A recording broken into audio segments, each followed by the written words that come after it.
Hello everyone, मैं अभय कुमार मिश्रा आप सभी लोगों का स्वागत करता हूं आपके अपने चैनल एसडीएम क्लासेस में। आप सभी लोग कैसे हैं? आशा करता हूं आप सभी लोग अच्छे होंगे। मेरे प्यारे बच्चों, आप सभी लोगों को मेरी तरफ से दीपावली की अनंत शुभकामनाएं। हम आशा करते हैं, भगवान से प्रार्थना करते हैं कि आपके जीवन में आप लोग अथक परिश्रम करके आप अपनी मनोकामनाओं को पूर्ण करें, आप अपने माता पिता का नाम रोशन करें। ऐसी हमारी आप लोगों को शुभकामनाएं हैं। इसी के साथ हम अपने टॉपिक पर आगे बढ़ते हैं। मेरे प्यारे बच्चों, कल मैंने आपको एलिमेंट्स बताए थे, तत्व बताए थे, उनकी संयुक्ता कैसे निकाली जाती है, उन पर आवेश कैसे आता है। और आज हम आपको पढ़ाने वाले हैं धन आयन कैसे बनते हैं, ऋण आयन कैसे बनते हैं और रासायनिक सूत्र का निर्माण कैसे किया जाता है। चलिए बच्चों, देखते हैं, आगे देखते हैं। मेरे प्यारे बच्चों, कल मैंने आपको एलिमेंट्स तत्व के बारे में बताया था। अब मैं कुछ, जैसे कि मान लीजिए जो धातुएं होती हैं, धातुएं क्या करती हैं, जो मेटल्स होती हैं उनके अंदर धन आयन बनाने की प्रवृत्ति होती है। सारी धातुएं इलेक्ट्रॉन्स का त्याग करती हैं और धन आयन बनाने की प्रवृत्ति रखती हैं। ऐसी अधातुएं होती हैं, नॉन मेटल्स होती हैं, जो इलेक्ट्रॉन को ग्रहण कर कर ऋण आयन बनाने की प्रवृत्ति रखती हैं। कैसे रखती हैं, जरा इधर देखते हैं हम लोग। मान लीजिए मैंने ले लिया सोडियम, ले लिया Na, इसका परमाणु क्रमांक है 11 और इसका मैं इलेक्ट्रॉनिक विन्यास निकाल लेता हूं। पहली कक्षा KLMN, ये कक्षा है इसकी। पहली कक्षा में अधिकतम 2 इलेक्ट्रॉन भर सकते हैं, दूसरी कक्षा में अधिकतम 8 इलेक्ट्रॉन भर सकते हैं। अब बचा कितना? 1 इलेक्ट्रॉन। कितना बचा बच्चों? 1 इलेक्ट्रॉन बचा इसमें। अब जैसे मान लीजिए मैं मैग्नीशियम ले लेता हूँ, इसका कितना होता है? 12 होता है परमाणु क्रमांक। इसका इलेक्ट्रॉनिक विन्यास कैसे भरेंगे? 2, 8 और अंतिम कोष में कितना जाएगा? 2 इलेक्ट्रॉन जाएगा। मेरे प्यारे बच्चों, ये जो है तत्व है सोडियम, ये मैग्नीशियम है।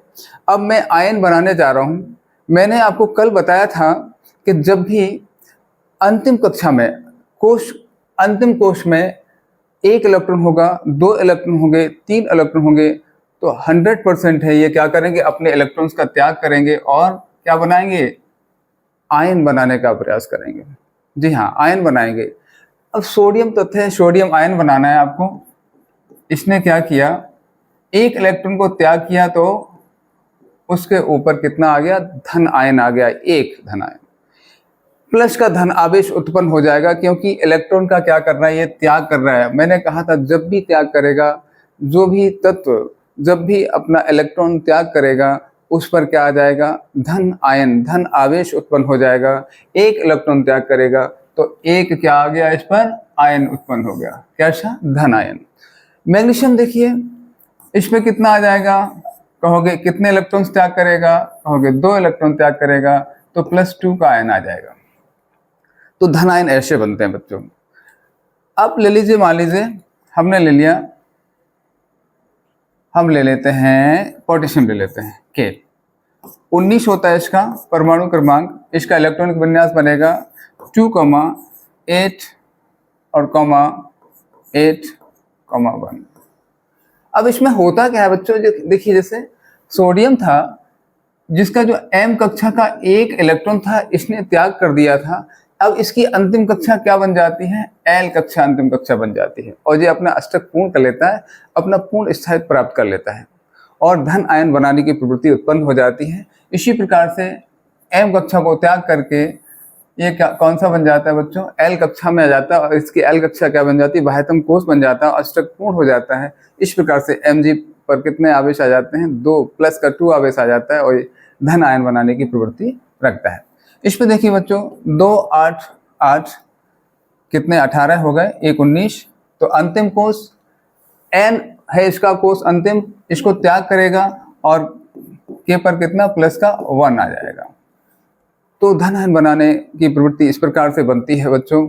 जब वो अपने इलेक्ट्रॉन्स, जो बाह्य कक्षा के जो इलेक्ट्रॉन्स होते हैं, उनको त्यागता है तो धन आयन बनता है। इसी प्रकार से हम देखते हैं ऋण आयन कैसे बनते हैं बच्चों। ऋण आयन देख लेते हैं कैसे बनते हैं। ऋण आयन देखिए, मान लीजिए क्लोरीन 17 है इसका परमाणु क्रमांक, इसको इलेक्ट्रॉनिक विन्यास भरेंगे इसका। पहली कक्षा में 2 इलेक्ट्रॉन आएंगे, दूसरी कक्षा में 8 इलेक्ट्रॉन आएंगे और तीसरी कक्षा में कितने आएंगे? 8। कहोगे कितना हो जाएगा? 7 आएंगे। कितना बचा हमारे पास? 7 बचा। 2 8 10 और 7 17 हो गए। तो अंतिम कोष में कितना इलेक्ट्रॉन हो गया बच्चों? अंतिम कोष में कितना हो गया कहोगे? अंतिम कोष में कितना? 7।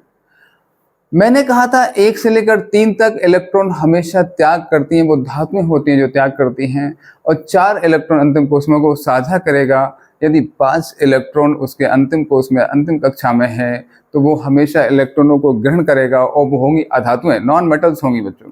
अब देखिए इसके अंतिम कोष में कितने हैं? 7 इलेक्ट्रॉन्स हैं। अब ये क्या करेगा? अष्टक पूर्ण करने के लिए किसी से 1 इलेक्ट्रॉन को ग्रहण करेगा और अपना स्थायित्व बनाएगा। और क्या किया इसने?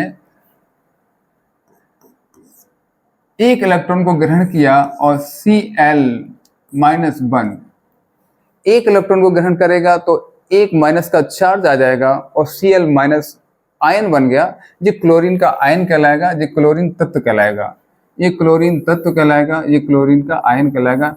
अब देखिए ऋण आयन इस प्रकार से बनते हैं बच्चों। अब जैसे मान लीजिए हम और ले लेते हैं, कोई सल्फर ले लेते हैं। सल्फर का इलेक्ट्रॉनिक विन्यास कितना होता है? परमाणु क्रमांक 16 होता है। इसका इलेक्ट्रॉनिक विन्यास बना लेंगे हम 2, 8, और कितना बचेगा हमारे पास? 6 बचेगा, 6। देखिए अंतिम कोष में कितना इलेक्ट्रॉन है कहोगे? 6 है। कितने इलेक्ट्रॉन की आवश्यकता है? 2 इलेक्ट्रॉन की आवश्यकता है। तो ये अपना अष्टक पूर्ण कर लेगा, अपना स्थायित्व प्राप्त कर लेगा। 2 इलेक्ट्रॉन्स ये क्या करेगा? ग्रहण करेगा। और अगर जो इलेक्ट्रॉन्स ग्रहण करते हैं वो क्या हो जाता है कहोगे? उस पर -2 का आवेश आ जाता है। उस पर क्या आ जाता है? -2 का आवेश आ जाता है। जैसे और ले लेते हैं, कोई क्लोरीन हो गया, फास्फोरस ले लीजिए। फास्फोरस का 15 होता है और इसका इलेक्ट्रॉनिक विन्यास 2, 8, कितना हो जाएगा? 5 हो जाएगा। तो ये क्या करेगा बच्चों? ये 3 इलेक्ट्रॉन को ग्रहण करेगा और अष्टक पूर्ण कर लेगा। जब ग्रहण करेगा तो क्या होगा? इस पर कौन सा चार्ज आएगा? फास्फोरस पर -3 चार्ज आएगा। तो इस प्रकार से ऋण आयन बनाते हैं बच्चों। हम देख लेते हैं, थोड़ा सा इसको देख लेते हैं। चलिए, धन आयन और ऋण ion, cation and anion.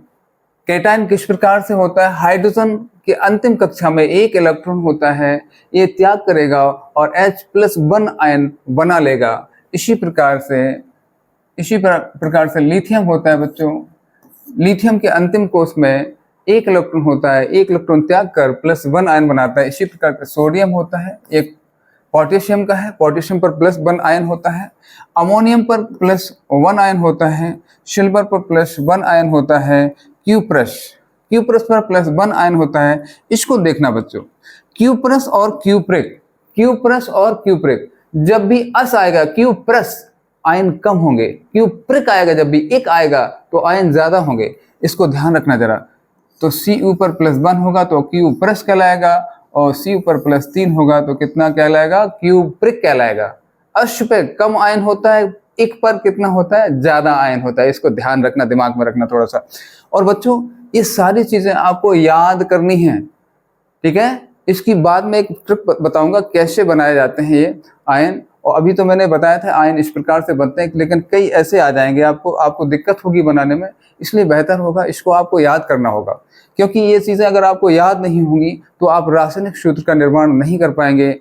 10th class की जो केमिस्ट्री है बच्चों, जो रिएक्शंस आएंगी वहाँ पे जो रासायनिक सूत्र का निर्माण होता है, वहाँ पे जो रासायनिक अणुसूत्र बनते हैं उनको बनाने में आपको दिक्कत होगी। तो इनको याद आपको करना पड़ेगा, हर हाल में इसको याद करिए, बार बार इसको लिखिए, इसको बार बार इसकी प्रैक्टिस कीजिए तो अपने आप दिमाग में फिट हो जाएगा। ये सबसे बेहतर तरीका है, याद करना जरूरी है इसको, ठीक है?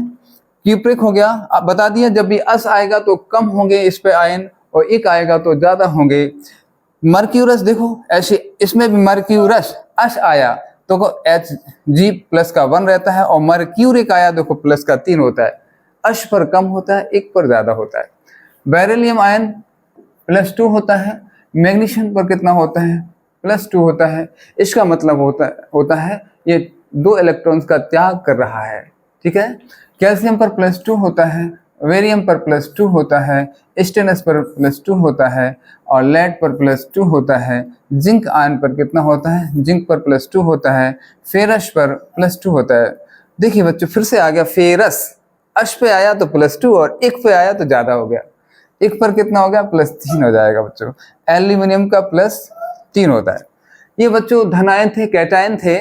अब इसको और देख लीजिए, ऋणायन कैसे बनते हैं, बता दिया था मैंने आपको कि ऋणायन कैसे बनते हैं। जैसे क्लोरीन का बताया था मैंने, क्लोरीन पर जब जो है एक इलेक्ट्रॉन ग्रहण करता है तो क्लोराइड आयन बनाता है, Cl पर -1 होता है। ऐसे ब्रोमाइड पर होता है बच्चों, ब्रोमाइड पर कितना, -1 होता है। आयोडाइड पर -1 होता है। हाइड्रोक्साइड पर कितना होता है, OH पर भी -1 होता है। इसका मतलब ये -1 इलेक्ट्रॉन को, एक इलेक्ट्रॉन को ग्रहण कर रहे हैं ये सभी के सभी।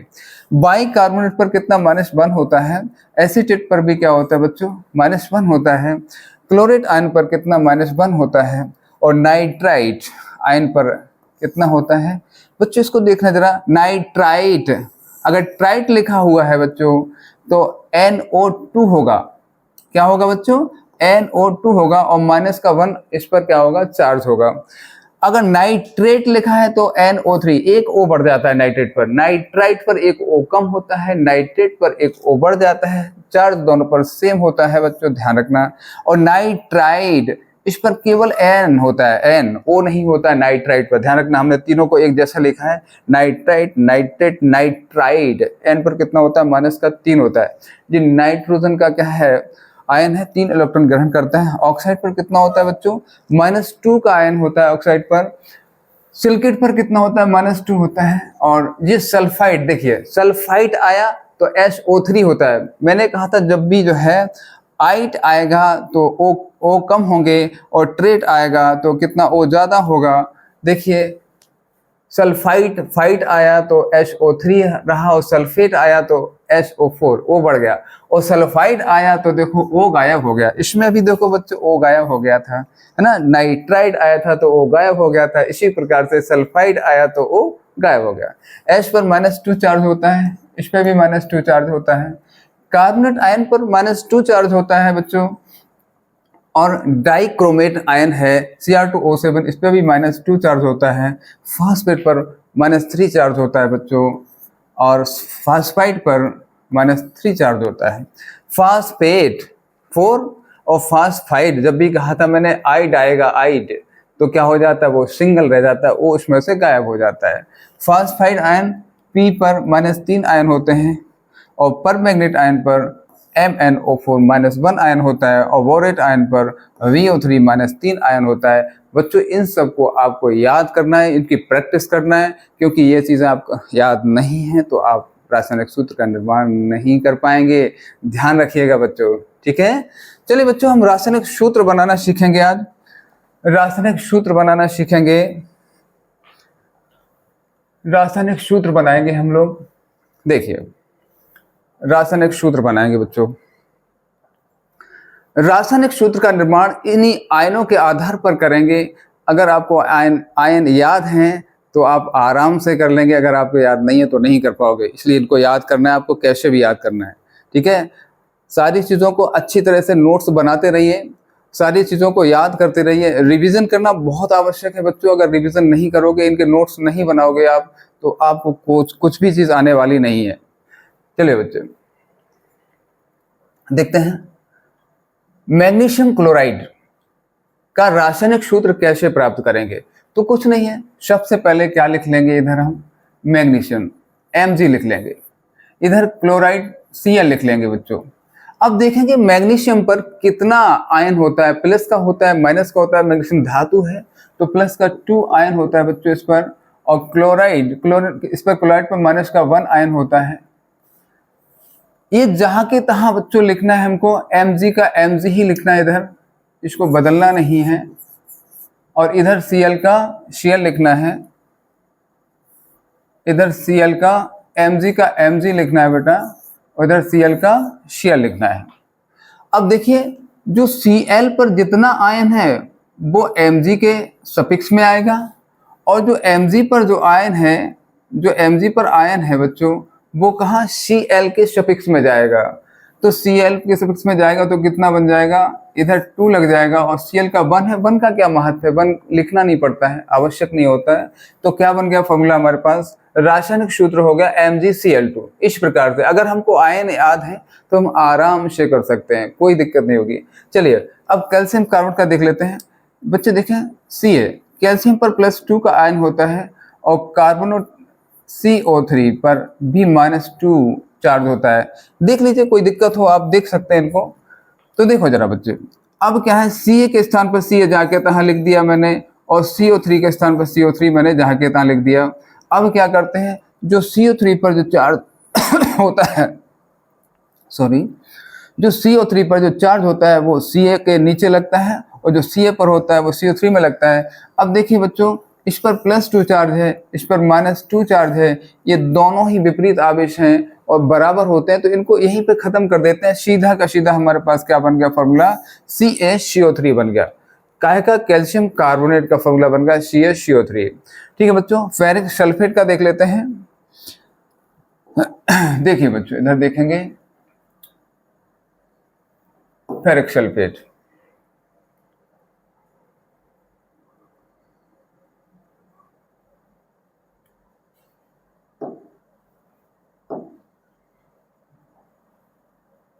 ऋणायन।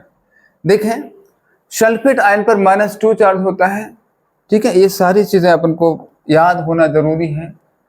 अगर आपको याद नहीं है तो आप नहीं कर पाएंगे इनको मेरे प्यारे बच्चों। देखिए हम कहाँ कर चुके थे, सल्फेट पर कितना होता है, -2 चार्ज होता है, ध्यान रखना है। और फेरिक पर कितना होता है, Fe, इस पर +3 चार्ज होता है, और सल्फेट पर कितना होता है, -2 चार्ज होता है।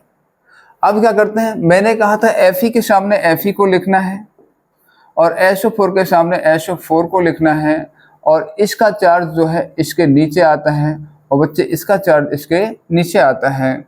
इधर 2 है तो इसके नीचे 2 लग जाएगा, इधर 3 है तो इसके नीचे 3 ऐसे लग जाएगा। तो फॉर्मूला बन गया Fe2SO4 का होल थ्राइस बन गया। Fe2SO4 का होल थ्राइस, इसको फेरिक सल्फेट कहते हैं। अमोनियम सल्फेट में देख लेते हैं, अमोनियम NH4, इस पर +1 चार्ज होता है बच्चों अमोनियम पर, और सल्फेट पर कितना होता है, कहोगे SO4, और कितना होता है, कहोगे -2 चार्ज होता है बच्चों। ठीक है, तो इसका जब रासायनिक सूत्र बनाएंगे तो NH4 जहाँ के तहाँ लिखेंगे NH4, जहाँ के तहाँ लिखेंगे SO4, जहाँ के तहाँ लिखेंगे। SO4 पर जितना भी चार्ज है वो NH4 के नीचे आएगा, और NH4 पर जितना चार्ज है वो SO4 के नीचे आएगा। इस पर तो 1 है तो 1 तो लिखना ही नहीं पड़ता है। तो SO4 में कितना है, कहोगे 2 चार्ज है। बच्चों ध्यान रखना, ये माइनस प्लस नहीं लिखा जाता है, ये माइनस प्लस नहीं लिखा जाता। भाई इतना भी ध्यान देना कि यदि जैसे कि बराबर अगर चार्ज है दोनों पर तो वो कैंसिल कर देते हैं और सीधा का सीधा हम फॉर्मूला बना लेते हैं। चलो सोडियम बाइकार्बोनेट देखेंगे। सोडियम पर देखेंगे बच्चों, Na पर +1 चार्ज होता है, और वाई कार्बोनेट HCO3 पर भी -1 चार्ज होता है। मैंने कहा था जब दोनों पर चार्ज कैसा हो, समान हो, तो वो चार्ज खत्म हो जाता है और सीधा का सीधा फॉर्मूला बन जाता है NaHCO3 NaHCO3 सोडियम बाइकार्बोनेट का रासायनिक सूत्र बन गया। अब फेरिक नाइट्रेट को देखते हैं बच्चों, Fe पर प्लस फेरिक है। मैंने कहा था फेरस अश होगा तो कम होंगे चार्ज, और फेरिक तो ज्यादा चार्ज होगा। फेरिक पर +3 होता है। नाइट्रेट पर देखें बच्चों कितना होता है, NO3। नाइट्रेट पर -1 चार्ज होता है बच्चों। देख लेते हैं, एक बार चेक कर लीजिए क्या मैंने सही लिखा, एक बार चेक कर लेंगे। नाइट्रेट देख लीजिए, नाइट्रेट पर कितना चार्ज होगा एक बार देख लें, चेक कर लेते हैं क्या मैंने सही लिखा या गलत लिखा। देखिए नाइट्रेट CO हो गया, नाइट्रेट ऋणायन। देखेंगे कहाँ है नाइट्रेट, ये रखा प्लस, बिल्कुल सही लिखा मैंने। -1 चार्ज होता है नाइट्रेट पर। नाइट्रेट पर क्या होता है बच्चों? -1 चार्ज होता है। देखिए, हाँ, तो क्या बन जाएगा? हमने कहा था Fe जहां के तहां लिखना है, NO3 जहां के तहां लिखना है। जो NO3 पर चार्ज है वो Fe के नीचे आएगा, जो Fe पर चार्ज है वो NO3 के नीचे जाएगा। तो कितना हो जाएगा? यहाँ पे 3 चार्ज हो जाएगा। तो FeNO3 का होल थ्राइस फेरिक नाइट्रेट का रासायनिक सूत्र बन गया एल्यूमिनियम ऑक्साइड Al पर +3 चार्ज होता है और ऑक्साइड पर -2 चार्ज होता है बच्चों। इसके बाद Al को जहाँ के तहाँ लिखना है, O को जहाँ के तहाँ लिखना है। मैंने कहा था जो ए वाला चार्ज होता है वो कहाँ जाता है? Al पर जाता है। जो ए वाला चार्ज होता है वो कहाँ जाता है? O पर जाएगा। Al पर कितना लग जाएगा? 2 लग जाएगा। इस पर कितना लग जाएगा? 3 लग जाएगा। Al2O3 एल्यूमिनियम ऑक्साइड का रासायनिक सूत्र बन गया। कैल्शियम फॉस्फेट देखेंगे बच्चों। कैल्शियम पर बच्चों +2 चार्ज होता है और फॉस्फेट पर PO4 पर -3 चार्ज होता है। इसको Ca की तरह लिखेंगे सीधा, इसको PO4 लिखेंगे और PO4 का किसके पास आएगा चार्ज? Ca के पास आएगा और Ca का किसके पास जाएगा? PO4 के पास जाएगा। दोनों के चार्ज अलग अलग हैं। Ca3 PO4 का होल ट्वाइस हो जाएगा, कैल्शियम फॉस्फेट बन जाएगा बच्चों। सोडियम नाइट्रेट देखेंगे, Na पर +1 चार्ज होता है, नाइट्रेट पर -1 चार्ज होता है। मैंने कहा था दोनों पर चार्ज समान है, ये चार्ज खत्म हो जाएंगे, फॉर्मूला बन जाएगा NaNO3, सोडियम नाइट्रेट बन गया बच्चों। क्या बन गया? सोडियम नाइट्रेट बन गया। अब देखेंगे सिल्वर क्लोराइड। सिल्वर Ag पर +1 चार्ज होता है और क्लोराइड पर -1 चार्ज होता है। प्लस माइनस दोनों समान है, खत्म, सीधा का सीधा फॉर्मूला बन जाएगा AgCl। फेरिक ऑक्साइड देखेंगे।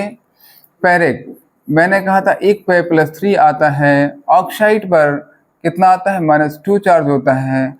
Fe को Fe की तरह लिखेंगे, O को O की तरह लिखेंगे और O वाला चार्ज Fe के नीचे आएगा, Fe का चार्ज O के नीचे आएगा। ये 2 लगा देंगे, इधर 3 लगा देंगे, क्या बन गया? फेरिक ऑक्साइड बन गया बच्चों। क्या बन गया? फेरिक ऑक्साइड बन गया। आगे देखें, सोडियम एसीटेट Na पर +1 चार्ज होता है, एसीटेट आयन। बच्चों इसको ध्यान देना है जरा बहुत ही गौर से।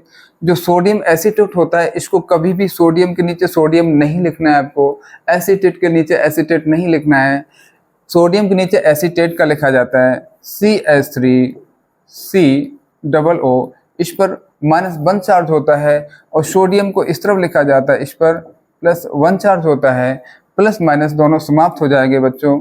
CH3 सीधा फॉर्मूला बन जाता है CH3COONA, क्योंकि इधर माइनस चार्ज था, यहाँ पे +1 चार्ज था, इनका कोई मतलब नहीं होता, दोनों खत्म हो जाते हैं और हमारे पास सोडियम एसीटेट का फॉर्मूला इस प्रकार से बन जाता है।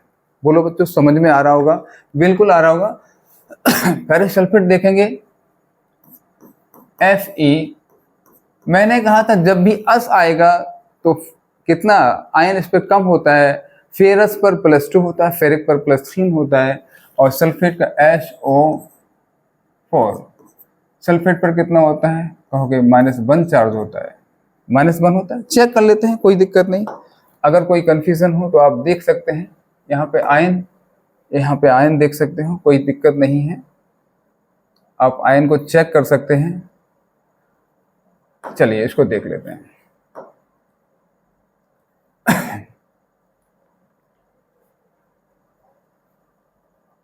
ऋण आयन कौन सा था बच्चों? सल्फेट आयन -2 चार्ज होता है बच्चों। इस पर कितना होता है? सल्फेट पर -2 चार्ज होता है। सल्फेट पर इसको ध्यान देना है, -2 चार्ज होता है बच्चों सल्फेट पर। इन सारी चीज़ों को इसीलिए कह रहा हूँ, इनको आपको अच्छी तरह से क्या करना है? याद करना है, रटना है, बिल्कुल बहुत अच्छे तरीके से इनको आपको याद करना है, इससे आप उनको भूले ना।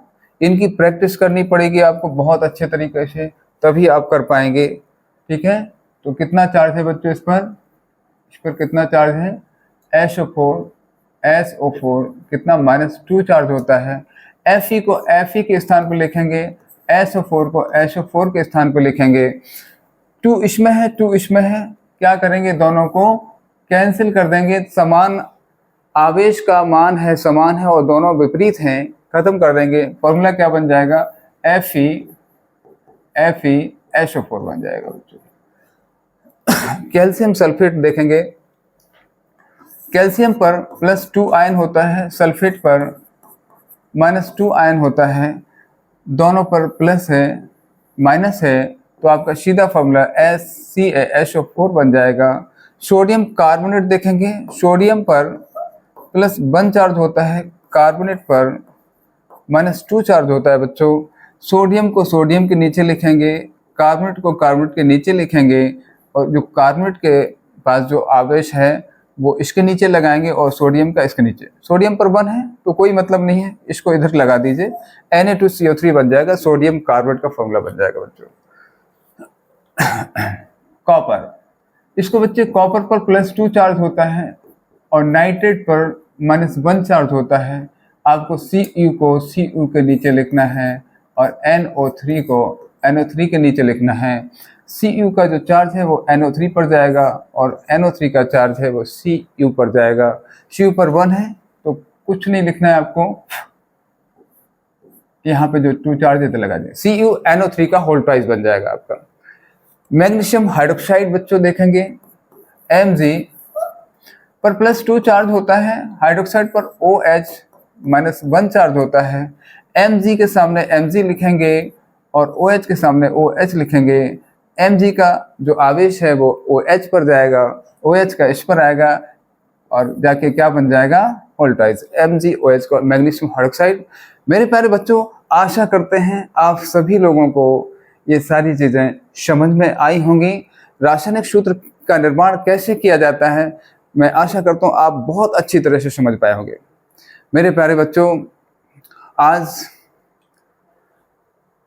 ये बेसिक केमिस्ट्री की दूसरी क्लास मैंने ख़त्म कर दी। अब नेक्स्ट जो क्लास आने वाली है, हम लोग पहले अध्याय में प्रवेश करने वाले हैं और केमिस्ट्री का पहला अध्याय हम अगली नेक्स्ट वीडियो में पढ़ेंगे। इसी के साथ बच्चों, मैं आप सभी लोगों को दीपावली की हार्दिक शुभकामनाएं देता हूं, अनंत शुभकामनाएं देता हूं कि आप लोग जितनी अच्छी तरीके से अध्ययन कर रहे हैं, आप और भी बेहतर तरीके से अध्ययन कर पाएँ, आप बेहतर तरीके से मेहनत कर पाएँ और आप अपने माँ बाप का नाम रोशन कर पाएँ। ऐसी हमारी आप लोगों के लिए शुभकामना है दीपावली की। इसी के साथ बच्चों, मैं आपसे विदा लेता हूँ और मिलता हूँ नेक्स्ट वीडियो में। जय श्री कृष्णा, जय श्री राधे, जय मां शारदे।